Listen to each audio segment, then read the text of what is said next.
Welcome back, guys. In this video, we're heading back to Fort Myers Beach to check on the work that was done to our 2025 Beneteau Antares 11 flybridge. All right, here she is. Our service has been completed. 100-hour service on the two Mercury 300 V8 Verados. The paint line has been raised up. It was really low on the starboard side. I don't know if it was just painted lower than the port side or we list a little bit depending on the weight in the boat. But now we're at rest. We have at least an inch or so above the water, so that's good. We won't get any more barnacle on the gel coat of the boat around the water line. They gave the boat a wash, which is nice. It's glistening a little bit. You know, they fixed the chip on the front. There was a really bad chip right there, and you can't even notice it anymore.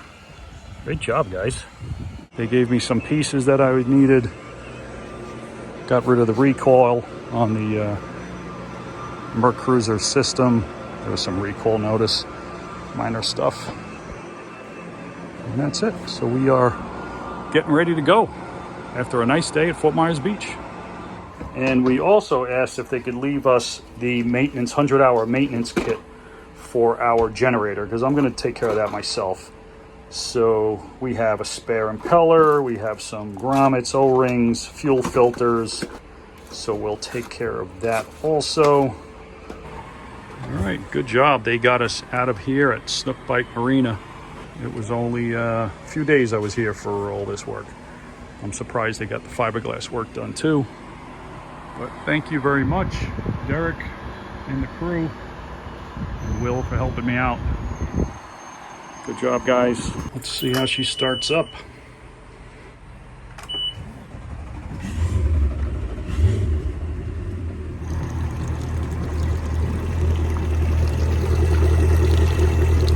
All right, we'll get ourselves ready to get out of here. Time to head back to Cape Coral.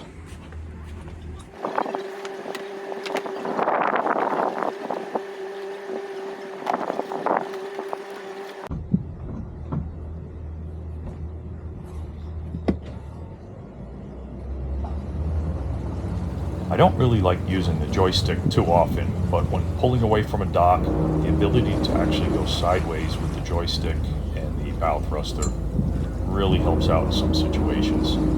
But for the most part, docking, I don't like to use them. I prefer to keep my skills fresh and just rely on the shifters and the wheel.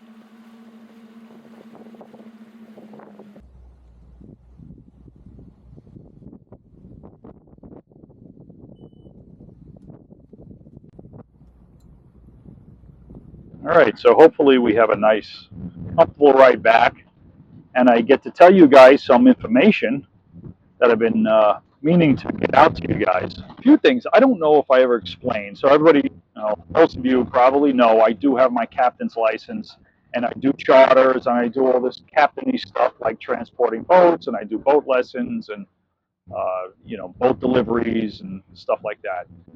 So what I used to do, if you guys remember, I used to charter my own boat. The old boat, the Meridian, I used to charter our old Regal. I used to charter the pontoon boat that we have.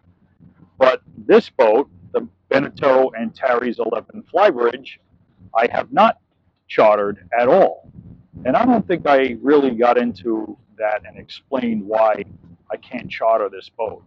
So I was sort of torn. When we were getting this boat, we really fell in love with it. We really loved the layout of the boat. We loved the flybridge. We love the pilot house helm. We love having the outboards. We love the comfortable accommodations inside. And I thought I would be able to also charter it and take people out on it and make some money on that side of the business as far as chartering goes. But much to my dismay, after we got a little bit further into the process of purchasing the boat, I learned that I am not permitted to charter this boat. So, unbeknownst to me, there's an old maritime law from the 1920s called the Jones Act that prohibits vessels that are built outside of America from being used in commercial service here in the States. So, because of that law, I am not permitted to take passengers out, paying passengers out on this Beneteau Antares 11, because technically it was built in, of all places, Portugal, which I found that odd. I thought it was a French boat. But yeah, if you look at the documentation, and it is Coast Guard documented in the U.S., but it actually says it was built in Portugal, and it specifically says right on the documentation that it cannot be used for coastwise service. And a coastwise endorsement on your documentation is what's needed so that you could use it commercially to carry cargo or also passengers. So that's why I can't do charters on happy hours here. I guess, it's sort of a good thing. I'm not, I don't have all the wear and tear in taking it out. Not that I did a whole lot of charters on my personal boats. I do a mix of charters between with my boats and other boats and rental boats and on Boat Setter and Anchor Rides and all those boat booking services. But it was a little disappointing. But it didn't change our mind as far as getting the boat. I guess we could have stopped the process purchasing it, but it wasn't a deal breaker for us. I don't have a problem with not using it, but that's the reason why we can't do charters on this. I know some people have asked, "Oh, can you take us out on charters? I know you're a captain." So no, we can't. I apologize for that. I could take people out for free, but no, we can't do paid charters on this boat. Sorry to say. Another big announcement I'd like to share with everybody, and it's still in the works, and I have been working towards getting my boat broker license, which means I am a licensed boat broker here in Florida, and I'm just waiting for the paperwork to arrive. So it's been a long time coming. I had a good friend of mine owns a boat brokerage business here in Cape Coral, who's been trying to convince me to do this for some time now, saying, between the YouTube channel and all the people I meet, it would be a good idea if I got my broker license. So I'm really looking forward to be a boat broker. It could be a very rewarding job. I love doing the captain work, and it's just another aspect of that, being around boats and helping people enjoy boats and getting the most out of this experience of being on the water and finding the boat that's right for you. And I think it's going to be a lot of fun. I'm looking forward to doing it. And if you are interested, reach out to me. If you're looking to purchase a boat, I'll help you out. I will be legal here in the state of Florida to do that. So I'm going to put some of the information up on the screen. You'll check out the website. The name of the broker that I will be working with is Norwood Skiff Yacht Sales here in Cape Coral. So check them out. They do have a lot of really nice boats that they're brokering on their webpage, and the inventory is always changing.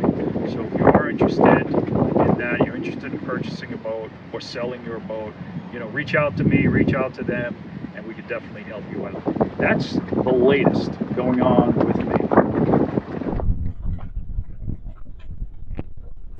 All right, we're starting to leave the slow speed zone here in Matanzas Pass, heading out to the open water. So we're going to pick it up, and we're going to see if there's any change in our fuel consumption. We were having one motor burn a few more gallons per hour than the other when we were up on plane. So with the spark plug change and the new updates to the motor, let's see if there's any change. So let's see how she made out.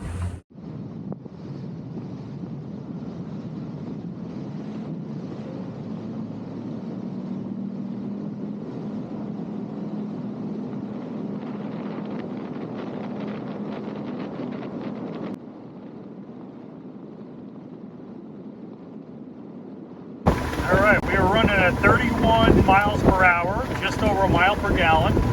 We're going into the wind a little bit. We are at 4,600 RPM. There you go, 46, yeah, just at 4,600 RPM, 32 miles an hour.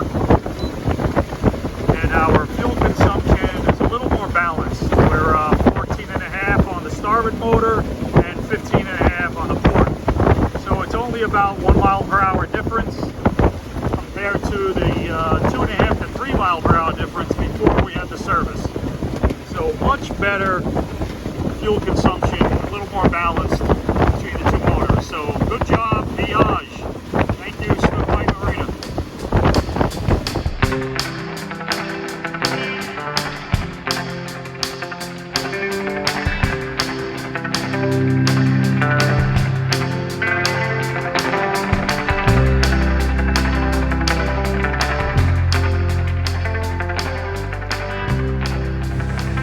So, all right, cool beans. She's running good. Looking forward to a weekend coming up. Bridget is finally back home again, and we have a weekend planned. The two of us and the dog out on the boat for the weekend.